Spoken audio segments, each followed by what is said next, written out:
everyone, it's me, your girlfriend Dream, coming to you live here on a Family Day Sunday. The Dream of Intimacy show will be recorded today for my YouTube channel here. Hi everyone, Ms.Atlanta Thick Dream. I have been on a hiatus, so the show did not go live on Thursday. I apologize. Dealing with family, personal, business, all the above. I just decided to take a hiatus for a week and a half. And I'm on a spiritual journey and a professional, path that I must deal with. And now I've been doing this business for 7 years and I am taking it higher to the next level, much higher. I've been doing this 7 years come May.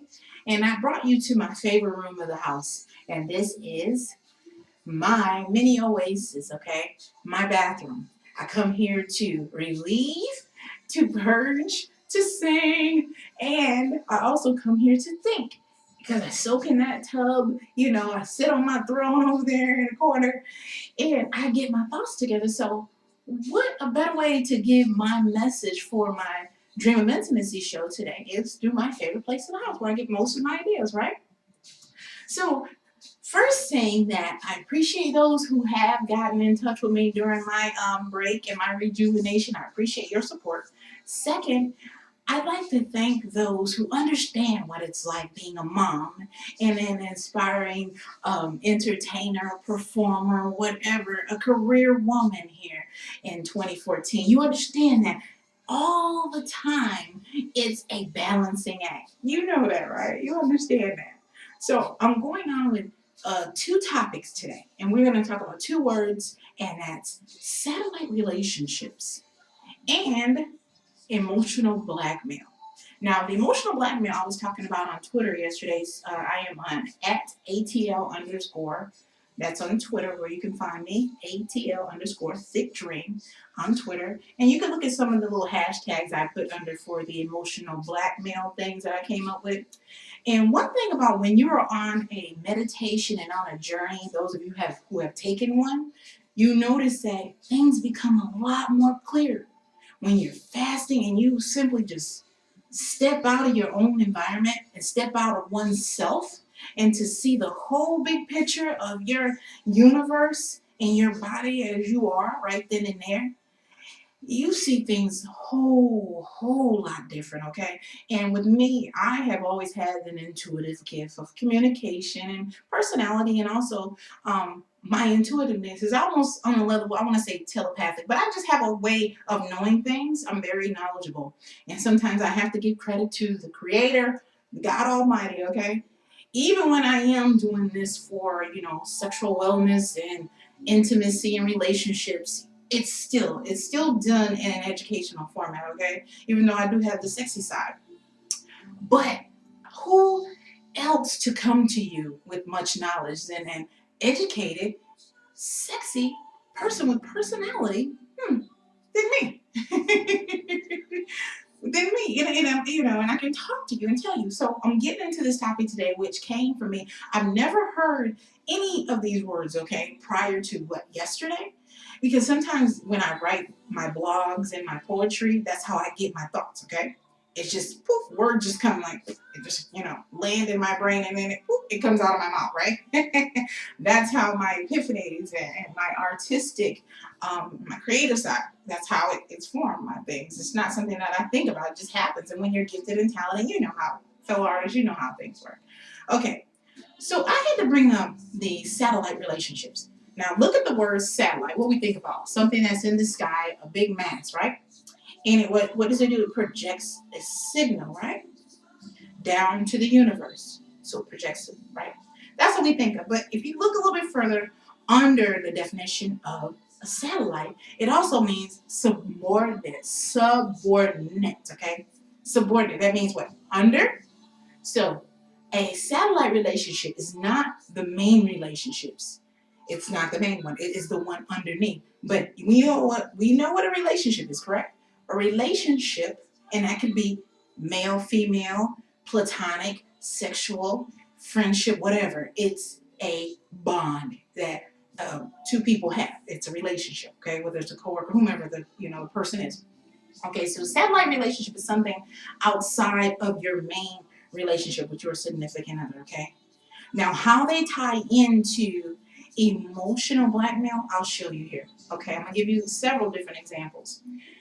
Now, satellite relationships are good for those of you who are in the lifestyle. That means you are not in a traditional relationship. You are allowed to see other people. You're able to date um, outside of your couple, outside of the two of you. That means you have established something that it's okay. So you're open. And I like to say poly. You know, we're the poly. We're in that lifestyle.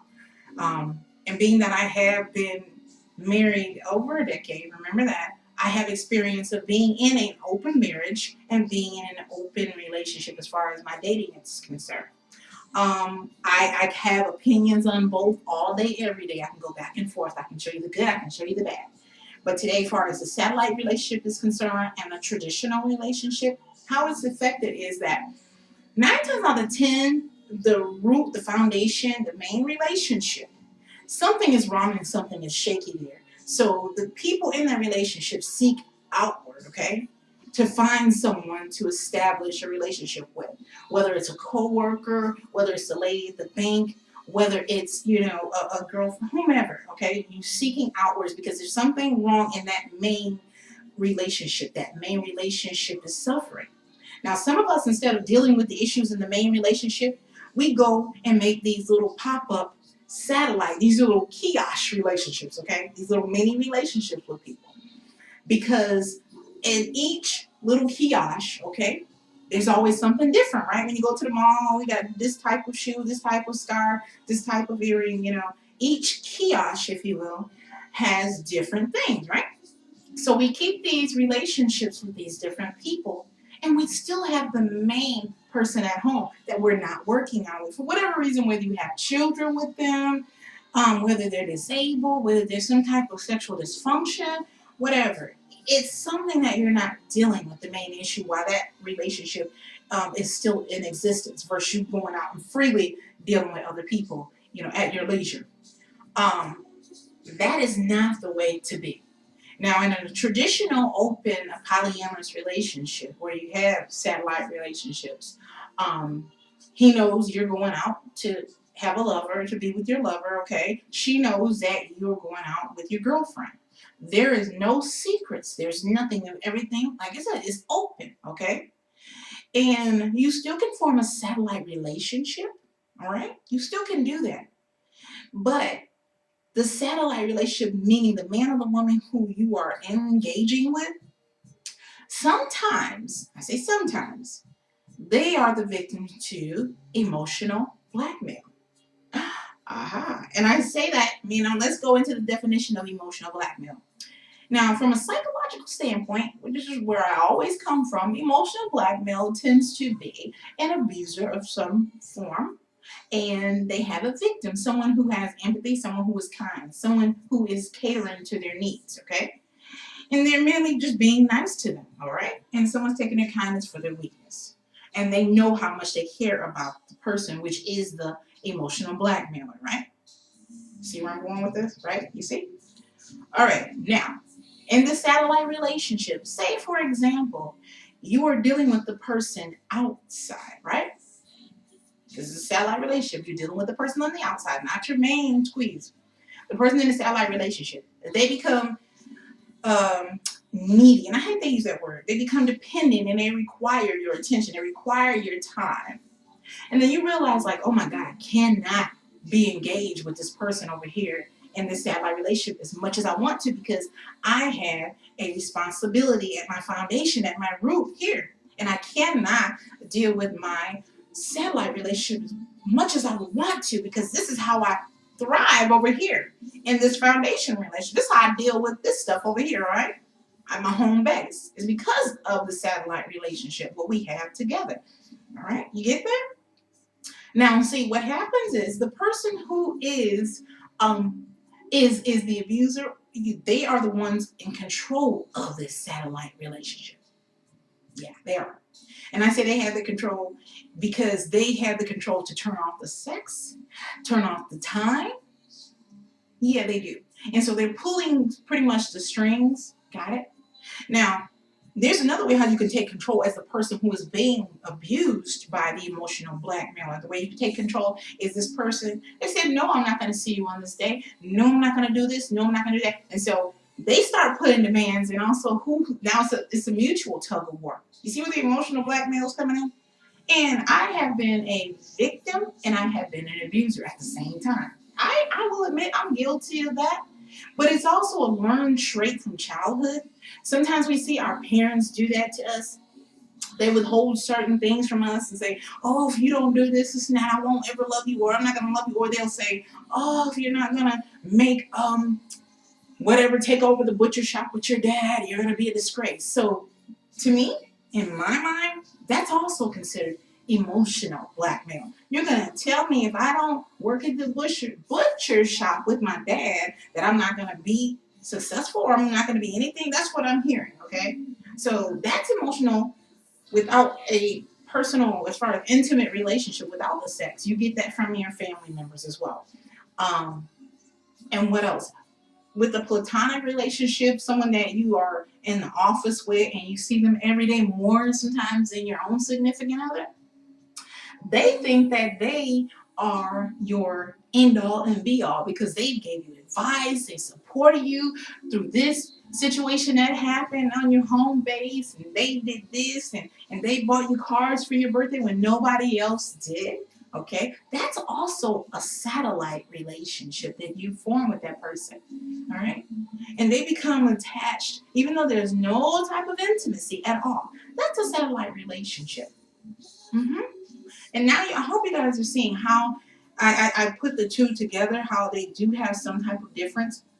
Now, where it becomes an issue or where it becomes harmful is when that person is turning it on and off and they don't really care about you. Okay? They don't really care about you. They're just doing it to have control. All right? And 9 times out of 10, they are doing it, somebody else is doing it to them. Probably the person over here on the home base, you know, in that relationship that they have. So here it is, they're in a satellite relationship and they are playing the bad guy, if you will. Like, I am in this with you, I'm spending time with you, I'm giving you my body, I'm giving you this, that, and the other, but guess what? Whoop, I'm gonna turn off the tap, time to go pack up. Here it is. Usually in traditional polyamorous relationship, there's no problem with that because the other person that you're involved with, they are allowed to have other people. Not unless the other person is coming into your home base with you and your significant other, then there's not a problem. Everybody is in love, everybody is dealing with each other on an intimate level, okay? Not you having to uproot yourself and establish a kiosk type of relationship or satellite relationship. Um, my personal opinion and some of my personal experiences with those who have relationships like this, it's best to deal with your home base first to see what can I correct over here? What can I do differently? That's always first. Look at the home base, okay? See what's flawed, see why it's cracked, see why it's shaky before you go out and try to establish another relationship with someone else. And then you become an emotional blackmailer. Not always, but sometimes you do. And even as me as a entertainer and a sexual wellness, advocate, I have issues with that now. I have fans that are so needy upon me when I went on my hiatus. They're calling me, texting me, emailing me because they have relied on me, 7 years almost? They relied on seeing my face, feeling my energy, and things like that. And so I kind of sort of play the emotional blackmailer because what I do, I'll just shut down. And without noticing, don't tell anyone, don't tell no fans. I didn't even tell a friend, okay? So I just shut down from everyone because I wanted my time. And so what if you care about me? So what if you're my fans and you're paying to see me? So what? I don't care because at the end of the day, we're selfish and we want our own time. So yes, I can be an emotional blackmailer at times, and in other ways I can be an emotional blackmailer too. Or I can play both ends. But as far as a satellite relationship, personally, my experience with the satellite relationship, unless we know from jump it is what it is, shorty, you know, and this is it, it's not going any further. We've already established that. We're good. But because we are individuals who feel, okay, we're not automated, we're not robots. Unless you are really good with just keeping it, black and white with that person, that's fine.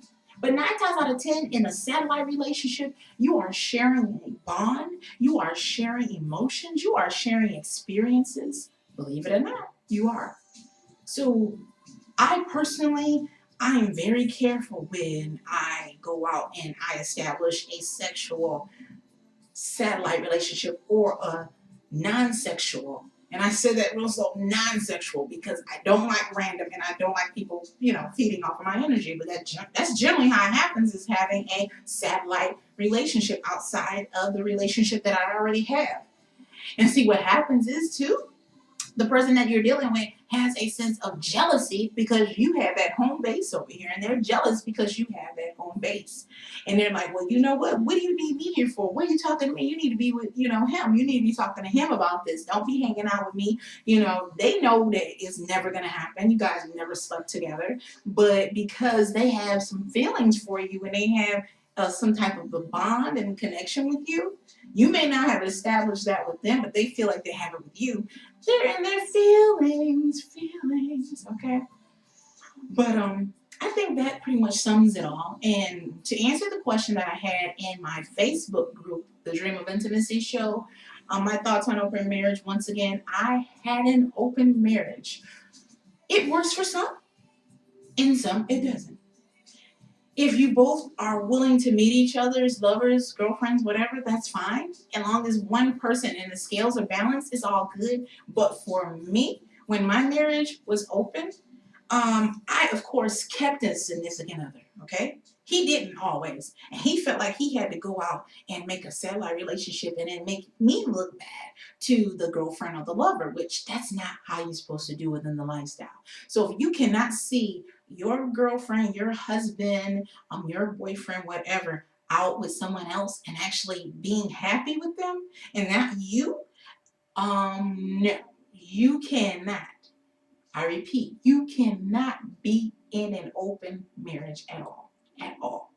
Now, if you're, like I've always said, if your foundation is so solid, I mean, you can just tap dance on it, you know what I'm saying? Do this, do the Charleston, or whatever. You can do all that on it, and it's not going to move. You good. You are very good.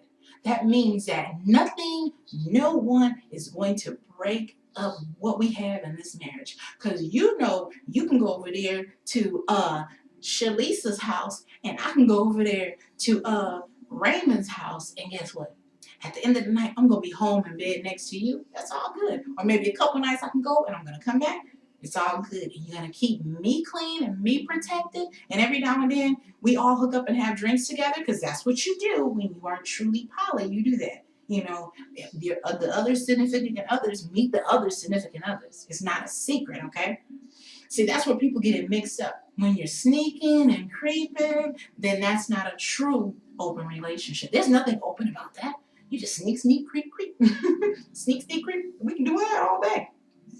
So it takes a special, genuine person who is truly authentic with their purpose to get in and truly comply with the rules of an open marriage or open relationship. I am signing off here for the Dream of Intimacy show.